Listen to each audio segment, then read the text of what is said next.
കാരുണ്യവാനായ എൻ്റെ ഈശോയെ, കാണപ്പെടുന്നതും കാണപ്പെടാത്തതുമായ സകലത്തിൻ്റെയും സൃഷ്ടാവായ ദൈവമേ, അങ്ങയെ ഞാൻ സ്തുതിക്കുന്നു.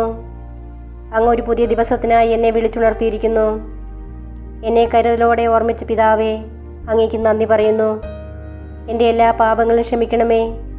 എൻ്റെ ജീവിതത്തിലെ എല്ലാ കുറവുകളും നീക്കണമേ. ശുദ്ധമായ ഹൃദയവും കളങ്കമില്ലാത്ത ആത്മാവോടും കൂടി ഞാൻ ഇന്നായിരിക്കട്ടെ. എൻ്റെ മനസ്സിൻ്റെ മുറിവുകളെ സുഖപ്പെടുത്തണമേ. എൻ്റെ ഇന്നലകളിലെ വേദനകളിൽ നിന്ന് എന്നെ മോചിപ്പിക്കണമേ. ഞാൻ അങ്ങയെ പൂർണ്ണ ഹൃദയത്തോടെ സ്നേഹിക്കുന്നു. അങ്ങയുടെ വിലയേറിയതും വിശുദ്ധമായ രക്തം എപ്പോഴും എനിക്കും എൻ്റെ ഭവനത്തിനും സംരക്ഷണ വലയം തീർക്കട്ടെ. ഈ ദിവസത്തിൽ ശത്രു എനിക്കായി ഒരുക്കുന്ന എല്ലാ കെണികളും ഭേദിക്കുവാനും അങ്ങയുടെ കാരുണ്യത്തിൻ്റെ അനുഗ്രഹങ്ങൾ സ്പർശിക്കുവാനും എന്നെ അനുവദിക്കണമേ. എൻ്റെ കണ്ണുകൾ നിറയുവാൻ ഇടവരുത്തരുതേ. സന്തോഷവും സമാധാനവും സമൃദ്ധിയും എന്നും ജീവിതത്തിൽ നിലനിൽക്കുവാൻ എനിക്കിടയാക്കണമേ. ആമേൻ. പ്രഭാഷകന്റെ പുസ്തകം 34-ാം അധ്യായം 14 മുതൽ 20 വരെയുള്ള വാക്യങ്ങൾ. ദൈവഭയം. കർത്താവിനെ ഭയപ്പെടുന്നവൻ അധീരനാകുകയോ വീരത്വം പ്രകടിപ്പിക്കുകയോ ഇല്ല.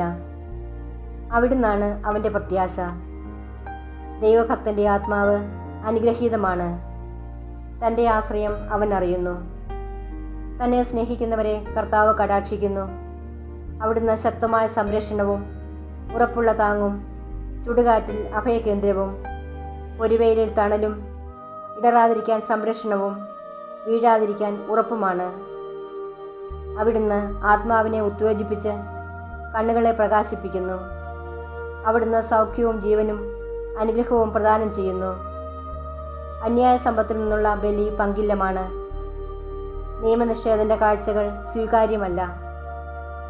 ദൈവഭക്തിയില്ലാത്തവൻ്റെ ബലികളിൽ അത്യുന്നതൻ പ്രസാദിക്കുന്നില്ല.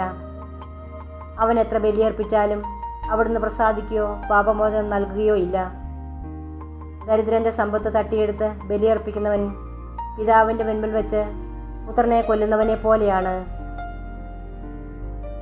ഇന്നത്തെ വചനം. എല്ലാറ്റിൻ്റെയും ദൈവമായ കർത്താവേ, ഞങ്ങളെ കാരുണ്യപൂർവ്വം കടാക്ഷിക്കണമേ. പ്രഭാഷകൻ 36:1. ആകാശത്തിൻ്റെ ഉറവകൾ തുറക്കുവാനും അടയ്ക്കുവാനും അധികാരമുള്ള സർവശക്തനായ ദൈവമേ, ഇനിയൊരു പ്രളയം കൊണ്ട് ഭൂമിയെ നശിപ്പിക്കില്ല എന്ന് വാഗ്ദാനം ചെയ്തവനെ, ഞങ്ങൾ ചെയ്തുപോയ തെറ്റുകൾ പുറത്ത് ഞങ്ങളുടെ ദേശത്തോട് കരുണ ചെയ്യണമെന്ന് അങ്ങയോട് ഞങ്ങൾ അപേക്ഷിക്കുന്നു. വലിയ നാശത്തിൽ നിന്നും ദുരിതത്തിൽ നിന്നും കഷ്ടനഷ്ടങ്ങളിൽ നിന്നും മരണത്തിൽ നിന്നും ഞങ്ങളെ കാത്തുകൊള്ളണമെന്ന് അപേക്ഷിക്കുന്നു. ആമേൻ.